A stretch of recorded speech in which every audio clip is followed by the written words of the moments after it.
Hello everyone, welcome to my सानो blog. स्वागत छ तपाईँहरूलाई मेरो सानो ब्लगमा।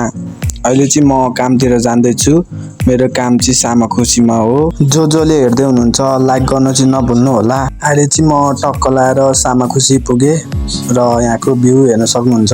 मलाई चाहिँ काम कहाँ हो थाहा थिएन, एउटा दाइ लिन आउँदै हुनुहुन्थ्यो। त्यही भएर हामी चाहिँ त्यो दाइलाई एकैछिन यहाँ पर्खेर बस्यौँ। दाइ आउनुभयो र हामीलाई चाहिँ काम गर्ने ठाउँमा लिएर जानुभयो र म चाहिँ काम गर्ने ठाउँमा पुगेर कपडा सपडा चेन्ज गरेर काम गर्नलाई रेडी भएँ। हेर्न सक्नुहुन्छ तपाईँहरू, यहाँ चाहिँ हामी झ्यालको ग्रिल बनाउँदैछौँ। म चाहिँ डन्डी काट्दै दिँदैछु र यो दाइले चाहिँ जोड्दै हुनुहुन्छ।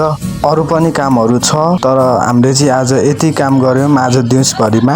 हेर्न सक्नुहुन्छ तपाईँहरूले, यति काम गर्दा गर्दै रात पर्यो। यति 3टा ग्रिल बनायो हामीले र त्यसपछि चाहिँ कपडा सपडा फेरेर अलि रात पनि परिसकेको थियो। त्यसपछि हामी चाहिँ घरतिर लाग्यौँ। आजलाई यति नै, मेरो सानो ब्लग यतिमै समाप्त। वान्स अगेन लाइक सब्सक्राइब गर्न चाहिँ नभुल्नु होला।